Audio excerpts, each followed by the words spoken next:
क्रांति सूर्य धरती आभा भगवान बिरसा मुंडा। महात्मा गांधी ने बोला, अबे कितने लोग हैं ये, कितने लोगों के नाम है? तो लोगों ने बताया, गांधी जी ये तो एक ही का नाम है, एक ही आदमी है ये, यही महामानव है, यही क्रांति सूर्य है, यही धरती आभा है और यही भगवान बिरसा मुंडा है। यार एक आदमी का नाम और इतनी सारी पदवी।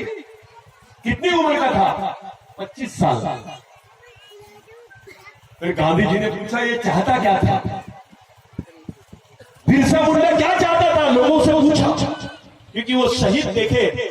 तो गांधी जी ने बोला, भाई ये इनकी क्या क्या चाहते थे, ये क्या इच्छा थी इनकी, क्या लड़ाई थी? तो लोगों ने बताया कि बिरसा मुंडा का आंदोलन था हमारे गांव में हमारा राज, हमारे जल जमीन जंगल पे हमारा राज। गोंडी में बोलते हैं मावा नाते मावा राज। गांधी जी को लगा कि इस आंदोलन की तो पूरे देश को जरूरत है। तब जाके असहयोग आंदोलन की बात गांधी जी ने किया, टाई कोट उतार दिया, लंगोटी पहना और पूरे देश में गया। अब हमारा सवाल है कि जिस गांधी जी ने बिरसा मुंडा से प्रेरणा लिया, अगर गांधी जी इस देश के राष्ट्रपिता है तो बिरसा मुंडा तो आजा होना चाहिए, क्योंकि वो आदिवासी है, उसके बारे में कोई कुछ नहीं बोलेगा। तेंदुलकर, तेंदुलकर सबके नाम आते हैं, इन्होंने कुछ भी नहीं किए तो भारत रत्न, लेकिन आज तक के ना मांझी को मिला भारत रत्न, ना बिरसा मुंडा को मिला, ना टंटेभील को मिला, ना रेगा कोरकू को मिला, किसी भी आदिवासी आदमी को भारत रत्न नहीं मिला। और हमको भारत रत्न होना भी नहीं। अबे तुम कौन होते हो देने वाले? देश हमारा है, हम देश के मालिक हैं, तुम तो नागरिक हो। यही आंदोलन था। ये जो मध्य प्रदेश स्टेट लिखा हुआ है, ये जो सेना दिख रही है ना, इसका मेन आंदोलन यही था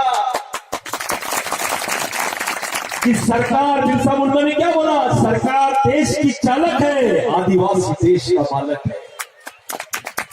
यही आंदोलन रेगा कोरकू का था, यही आंदोलन टंटेभील का था, यही आंदोलन बाबूराव शेरमांगे का था, यही आंदोलन बिरसा मुंडा का था, यही आंदोलन तिलका मांझी का था। हम भूल गए, समझता ही नहीं आदिवासी याद क्या गाड़ी कचरा समझते। हमारी मां बहन जब रास्ते से जाती है तो बोलते भाई ये आदिवासी महिला जा रहे हैं, इसके साथ बलात्कार कर दे, क्योंकि इसके समाज में संगठन नहीं है, गांडू है इसके लोग, ये समाज के लोग लड़ नहीं सकते हैं, इसके साथ कुछ भी कर दे।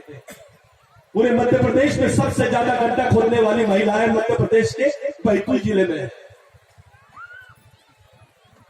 बुरा नहीं मानना, अपने बड़े गांडू नेता लोग जो है खूब प्रचार करते हैं, समाज के नाम पे बात करते हैं, हमारी मां बहनों को नंगा करते हैं, नंगा करके उसके साथ बलात्कार होता है, उसको मार दिया जाता है, उसकी लाशें भी नहीं मिलती है, कोई एफआईआर दर्ज नहीं होता। 13-13 साल की लड़कियां, आदिवासी लड़कियां बंदूक पकड़ के नक्सलवादी बन रही है। 13-13 साल की। कोई मुस्लिम समाज की लड़की बंदूक नहीं पकड़ती, कोई ब्राह्मण समाज की लड़की बंदूक नहीं पकड़ी, कोई ठाकुर समाज की लड़की बंदूक नहीं पकड़ी। आदिवासी लड़कियां 13-13 साल की बंदूक पकड़ के लड़ रही है, उनको नक्सलवादी बोल रहे हैं। वो क्यों लड़ रही है?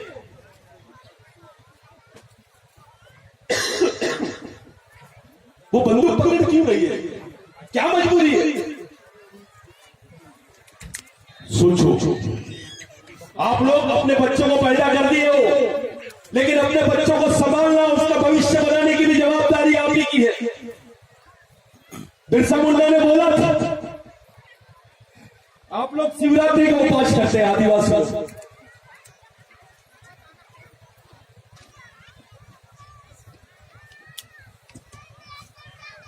बिरसा मुंडा ने बोला ये उपवास करने से कुछ नहीं होगा, अरे उपवास करना है तो अपने बाल बच्चों के लिए कलेक्टर ऑफिस के सामने करो, मांगो, ये गवर्नमेंट से मांगो, क्योंकि ये बच्चा आपका है, इसको पैदा आपने किए तो इसकी सुरक्षा भी आप को करनी पड़ेगी। कैसा लगेगा जब आपके बच्चे को उठाएंगे, ये बच्चे को ऐसा उठा लिया और इसकी किडनी निकालेंगे, इसकी आंखें निकाल लेंगे, इसको मार देंगे, गायब कर देंगे, उसका एफआईआर भी नहीं लिखेंगे, कैसा लगेगा आपको? आपके बच्चों के साथ भी होने वाला है, क्योंकि आदिवासियों को इन्होंने पर्याय मानव बोल रहा है। किसी बड़े आदमी के बच्चे को अगर आंखें होना तो आदिवासी बच्चे को बुरा निकाल लेंगे, किसी बड़े आदमी को जमीन होना तो आदिवासी की जमीन छीन लेंगे, किसी को किडनी होना तो आदिवासी की ले लेंगे। तब क्या करोगे तुम? ये आरपी पार्टी के चक्कर में पहले समाज का संगठन होना चाहिए, तैयार होना चाहिए फ्रेंड। तुमको मालूम होना चाहिए तुम्हारा दुश्मन कौन है, दोस्त। तुमको ये मालूम होना चाहिए कि अपन जिंदा कैसे रहेंगे, अपनी आने वाली पीढ़ी जिंदा कैसे रहेगी। लोग पूछते हैं बिरसा मुंडा ने क्या किया 1898 में, सेकेंड वर्ल्ड वॉर में जितने लोग नहीं मरे थे उतने बिरसा मुंडा के संघर्ष में लोग मरे, और इस देश में अंग्रेज मजबूर हो गए ब्रिटेन में जाके। तब ब्रिटिशों की 7 देशों में सत्ता थी, ब्रिटेन में जाके लैंड एक्विजिशन एक्ट बनाया। लैंड एक्विजिशन एक्ट का मतलब है भूमि संपादन अधिनियम, जिसमें लिखा हुआ था कि आदिवासी की जमीन गैर आदिवासी आदमी नहीं ले सकता है, और गैर आदिवासी तो क्या सरकार भी नहीं ले सकती है। यानी सरकार को भी किराए का बताया गया था। ये अधिकार बिरसा मुंडा के आंदोलन से सामने आए। अगर ये कानून नहीं होता ना तो तुम्हारे पास 2 एकड़ 3 एकड़ 5 एकड़ 2 एकड़ 10 एकड़ ये जमीनें नहीं होती, बदन पे कपड़े नहीं होते, इस देश में तुमको कोई पहचानता नहीं। ये बिरसा मुंडा का आंदोलन था, जिसकी वजह से आप आज वो जमीन को जोत रहे हो, अपने बच्चों को रोटी खिला रहे हो। ये बिरसा मुंडा का आंदोलन था। मैं तुमसे पूछता हूं, कौन से भगवान ने आदिवासियों को जमीन दिया बताइए? कौन से राजा ने दिया? अबे राजाओं ने तो शंकराचार्य को जमीन दी है, लेकिन आदिवासियों को नहीं दिए। बुरा नहीं मानना राजमाता, कुछ राजाओं को छोड़कर, कुछ राजाओं को छोड़कर, लेकिन आधे से ज्यादा सरदार जो थे, सरदार ही गद्दार है। एक भी राजा ने अपने समाज को जमीन नहीं दिया, पूरे वो शंकराचार्य को जमीन दी है। आबा बाबा, रामदेव बाबा, कामदेव बाबा, फलाना बाबा, ये धाम वो धाम वो मठ। अबे आदिवासियों का क्या है? राजा आदिवासियों का, जमीन दूसरे को देता है। वारे वाह, ये हमारे राजा हो नहीं सकते। अगर राजा हमारा था तो मेरे समाज का बच्चा भूखा क्यों है? उसके बदन पे कपड़े क्यों नहीं है? उसको खाने को रोटी क्यों नहीं है? अबे कुत्ता भूख से नहीं मरता, लेकिन मेलघाट में आदिवासी भूख से मरता है। इस देश में कुत्ता भूख से नहीं मरता, लेकिन आदिवासी भूख से मरता है। सोचो, अपने लड़कों की ऐसी मानसिकता बना दी है कि तेंदुलकर 0 पे आउट होगा तो उसका तकलीफ होता है, दर्द होता है, अफसोस होता है। लेकिन तुम्हारी माँ बहनों को नंगा करके सड़क पे घुमाते हैं, उसका बलात्कार कर देते हैं तो दुख नहीं होता है, लेकिन तेंदुलकर 0 पे आउट हुआ तो दुख होता है। अपनी माँ बहनें ये वाले बाबा के पास जाएगी, शनिवार को हनुमान जी के पास जाओ, तेल चढ़ाओ, शनि मंदिर में जाओ, फलाना चढ़ाओ, गुरुवार को फलाने बाबा के पास जाओ, मंगलवार को देवी के पास जाओ। ये पूरे ब्राह्मणों ने सेट कर लिया कार्यक्रम।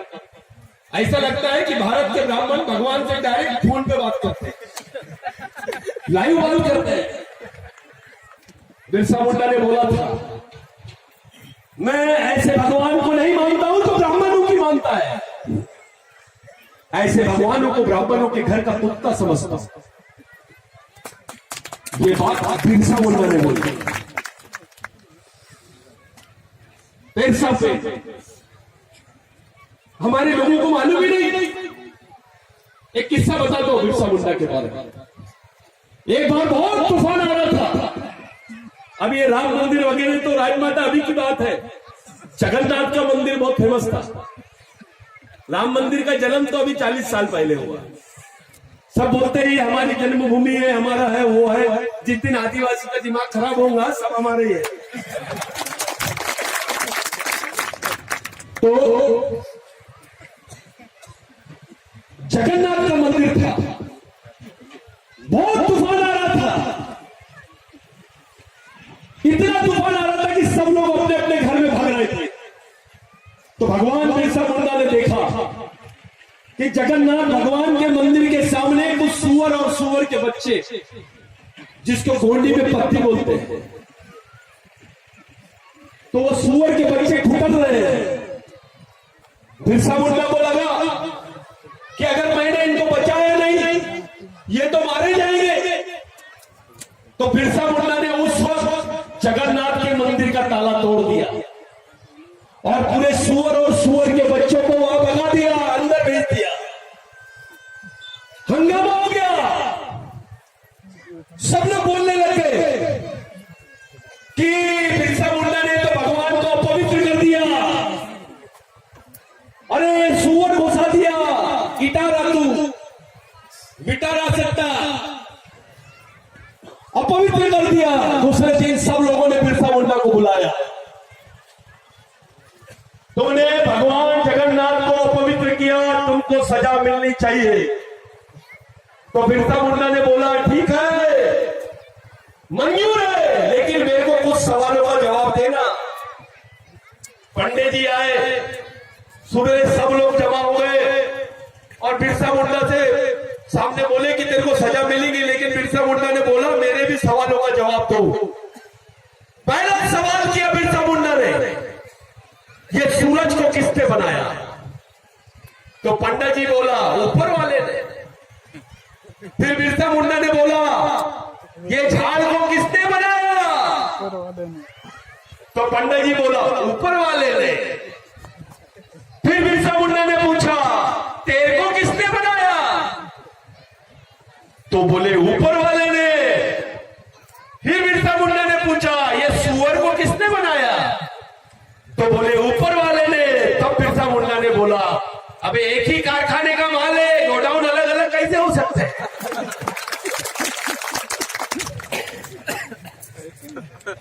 तब बिरसा मुंडा ने बोला कि दुनिया के सभी धर्म के लोग जिस जानवर को अछूत जानवर मानते हैं, आदिवासी संस्कृति में वो सुअर को नारायण पेट बोलते हैं, उसको नारायण देव बोलते हैं। सही है ना? उस देव का भी स्थान आदिवासी संस्कृति में भगवान जैसा है। बिरसा मुंडा ने बोला कि जिस तुच्छ जानवर का स्थान आदिवासी संस्कृति में भगवान के जैसा है, तो इंसान का कितना बड़ा स्थान होगा। यही कारण था कि सुअर का मटन मालूम होने के बावजूद भी बुद्ध ने उसको इनकार नहीं किया। बुद्ध ने ले लिया उसको, क्योंकि बुद्ध भी पेट का पेट नारायण पेट को मानता था, क्योंकि बुद्ध के गुरु का नाम अलार कलाम था।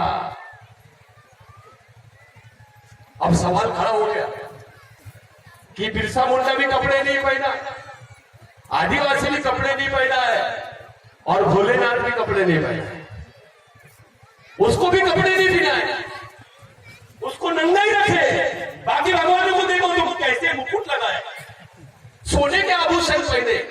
क्या शंकर भगवान के पास पैसे नहीं थे? उसको कैसा नंगा रखे, उधर ले जाके बिठा दिए बर्फ के प्रदेश में, विभूति लगा दिए उसको, इतने ठंडी में बिठाए, इधर गंगा सावती लगा दिए, डमरू लगा दिए, ठंडी में तांडव नहीं करेगा क्या? यानी हमारा भगवान रहेगा तो नंगा और इनका भगवान रहेगा तो बिल्कुल सूट फूट में कन्हैया। तो जो हाल शंकर भगवान के किए वही हाल आदिवासियों के हो रहे। महादेव, देवादिदेव महादेव यानी सबका देव, लेकिन उसको तीसरे नंबर का भगवान बना दिए। ब्रह्मा विष्णु महेश पहले नंबर के प्लेयर को तीसरे नंबर का बना दिया। जब आदिवासी संस्कृति में था महादेव, तो महादेव था, कैप्टन था, लेकिन जैसी वो टीम ट्रांसफर कर लिया, हिंदू संस्कृति में चला गया, तीसरे नंबर का प्लेयर बन गया। तो जो समाज से जाएगा वो तीसरे नंबर का बनेगा, और जो समाज में रहेगा वो पहले नंबर का रहेगा। भाइयों, पढ़ा लिखा आदमी बिरसा मुंडा ने बोला कि समाज का पढ़ा लिखा कर्मचारी, पैसे कमाने वाला, ईमानदार, समझदार आदमी ये समाज का भगवान है। आज क्या अवस्था है अपने समाज की कि जो समाज का हेडमैन है, जिसको प्रमुख मैन बोलते हैं, बोल जो हेडमैन है वो डेडमैन हो गया है। बिरसा मुंडा ने बोला समाज का पालक यानी guardian, T for guardian, O for owner और T for driver, G O D god, समाज का चालक, पालक और मालक यानी समाज का भगवान, जीओडी गॉड। लेकिन उल्टा हो गया, ये जीओडी गॉड नहीं हुआ, ये डीओजी डॉग हो गया। जो भगवान बनना था समाज का वो कुत्ता बन गया दूसरे का। अब आपका नेता आपका नहीं सुनता, आपका अधिकारी आपकी नहीं सुनता, आपका कर्मचारी आपकी नहीं सुनता, वो पांडे की नहीं सुनता है, तिवारी की नहीं सुनता है, किसी और नेताजी की सुनता है, आपकी नहीं सुनता। भाई आपकी क्यों नहीं सुनता? क्योंकि उसको मालूम है समाज नाम की कोई चीज ही नहीं है, डर ही नहीं है उसको समाज का। अबे समाज का आरक्षण लिया करके अधिकारी बना, समाज का आरक्षण मिला करके विधायक बना, सांसद बना, मिनिस्टर बना, टीचर बना, हेडमास्टर बना, कलेक्टर बना, और समाज से गद्दारी। ये बहुत खतरनाक बात है। ये सामाजिक गद्दारी सबसे खतरनाक है। आपको समाज की आंतरिक समस्या के बारे में सोचना पड़ेगा। बिरसा मुंडा ने बोला था कि जिस समाज की सामाजिक समस्या नहीं होती है उस समाज की कोई समस्या नहीं होती है, और जिस समाज की सामाजिक समस्या होती है उसकी समस्या ही समस्या होती है। आपकी सामाजिक समस्या यह है कि आपके समाज के पास विजन नहीं है। आपकी सामाजिक समस्या यह है कि आप बटे हुए हैं। आपकी सामाजिक समस्या यह है कि आपका आदमी सोचना बंद कर दिया है। बिरसा मुंडा ने बोला था दारू पीने वाले में और मरे हुए आदमी में कोई फर्क नहीं है।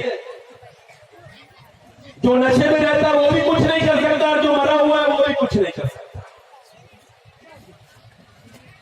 आप लोगों के लिए आज चुनौती है। आज हमारे बच्चों को काम नहीं मिलेगा, गड्ढे खोदने के भी काम नहीं मिलेंगे। ये ऐसा प्रकल्प लेके आए, ज्यादा भरोसा नहीं कर सकते हैं। कोई भी गवर्नमेंट रहे आदिवासियों के खिलाफ में जाती है। विधायक साहब थोड़ा सतर्क हो जाना, डरने का नहीं, इधर या उधर आप लोगों ने लड़ना है। इस प्रकल्प को किसी भी हाल में रोकना पड़ेगा। इस मीटिंग का मेन अर्थ तभी निकलेगा। आप नहीं, आपके पीछे पूरा संगठन है। ये गवर्नमेंट किसी और ने नहीं लाया, आदिवासियों ने लाया है, हम लोगों ने लाया है। इसके पहले की सरकार में भाजपा की 32 सीटें थी और कांग्रेस की 11। पिछले 1 साल से मेहनत कर रहे हर जगह, उल्टा हो गया। 32 कांग्रेस की हो गई और बीजेपी की 11। ये भी 11 बच गए, नहीं तो ये भी विकेट ले लेते हैं वो। लेकिन अपने लोग थोड़ा ज्यादा समझदार थे। अपने लोगों के आंख में इलेक्शन के 4 दिन पहले ही आता बिरसा मुंडा। अब धीरे धीरे आदिवासी समाज का आदमी समझ रहा है। पूरे देश में सबसे ज्यादा जनसंख्या मध्य प्रदेश में आदिवासियों की है, और हम चाहते हैं कि पूरे देश के आदिवासियों का आंदोलन भी मध्य प्रदेश से शुरू हो। पूरे देश के लोग, मध्य प्रदेश के आदिवासी को कुछ होता है तो झारखंड का आदिवासी, महाराष्ट्र का आदिवासी, छत्तीसगढ़ का आदिवासी ने चिल्लाना चाहिए। अमेरिका के भी आदिवासी ने बोलना चाहिए, पाकिस्तान के भी आदिवासी ने बोलना चाहिए। मैं गर्व के साथ बताता हूं कि आज से 22 साल पहले इस मिशन को शुरू किए थे। मैं आपको देखने के लिए तरस गया था राजमाता जी। मेरे को लगा था कि हमारी राजमाता बिल्कुल मुकुट उकुट लगा के हमारे लोग मेरे को तो लगा है मेरी माँ जैसी है। ओरिजिनल माता है ये, डुप्लीकेट माता नहीं है। नहीं तो बहुत सारी माता है दर्जन पर घूम रही है, हमारी माता डुप्लीकेट नहीं है। खुशी हुई उनके लिए, तालियां बजाओ। हम लोगों को एक प्लानिंग करनी पड़ी कि इस समाज को ले जाया कैसा जाए। पूरे देश के आदिवासी एक जगह कैसे आएंगे, संयुक्त राष्ट्र संघ में आदिवासियों की बात कैसे होगी, हमारी बात वहां पे कौन करेगा। साथियों, अभी राष्ट्रीय संविधान नहीं, अंतरराष्ट्रीय संविधान के भी बारे में सोचना पड़ेगा। तुमको इंटरनेशनल कॉन्स्टिट्यूशन के बारे में भी सोचना पड़ेगा। यहाँ ₹1 चावल का बढ़ता है तो ये लोग WTO से पूछते हैं। WTO का मतलब होता है वर्ल्ड ट्रेड ऑर्गेनाइजेशन, जिसको विश्व व्यापार संगठन बोलते हैं। और वो सब चलता है यूनाइटेड नेशन से, जिसको संयुक्त राष्ट्र संघ बोलते हैं। अभी हमारी बात वहां रखने वाला आदमी होगा। अरे आज तो गोंड भी गोंडी नहीं बोलता है। अभी गवर्नमेंट ने बोली, एक है इनका महाराज श्री श्री श्री श्री रविशंकर, इतने बार श्री लगा दिए और हमारी माता जी के सामने एक भी बार श्रीमती नहीं लगा। इनका है तो श्री श्री और हमारा है तो कुछ भी नहीं। तो उसने बोला, और आरएसएस के लोगों ने यह षड्यंत्र किया कि जितने ग्रंथ हैं, रामायण है, महाभारत है, ये जो ग्रंथ है इनकी भाषा क्या है, संस्कृत है। और संस्कृत भाषा है तो उनका कहना है ये पुरातन ग्रंथ है और संस्कृत भाषा है तो संस्कृत इस देश की पहली भाषा है। यूनाइटेड नेशंस में बोला, ये बहुत सिंसियर क्वेश्चन है। मैंने इसमें एक थीसिस बनाई और यूनाइटेड नेशंस को भेजे हैं। अपने लड़के अभी अफ्रीका में, कुछ लड़के अमेरिका में काम कर रहे हैं, आ रहे हैं, तैयार हो रहे हैं, धीरे धीरे आ रहा है आदिवासी। तो अगर संस्कृत इस देश की पहली भाषा है तो आदिवासी इस देश का पहला आदमी हो सकता है क्या? फिर गोंडी का क्या हुआ, कोरकू का क्या हुआ, भील का क्या हुआ, मुंडा का क्या हुआ? ये षड्यंत्र है। तो हमको अपनी भाषा के बारे में भी सोचना पड़ेगा, देखना पड़ेगा, सोचना पड़ेगा, हर एक चीज पे सोचना पड़ेगा। हमारी लड़ाई किसी से नहीं है। आदिवासी ने कभी किसी पे आक्रमण नहीं किया, वो अपने अधिकारों को और अपने को बचाने के लिए संघर्ष किया। मेरे भाइयों, मैं 2 मिनट और ले रहा हूं, ले लो। हाँ बस सिर्फ 2 मिनट, नहीं आधा घंटा वगैरह नहीं लूंगा, नहीं तो राजमाता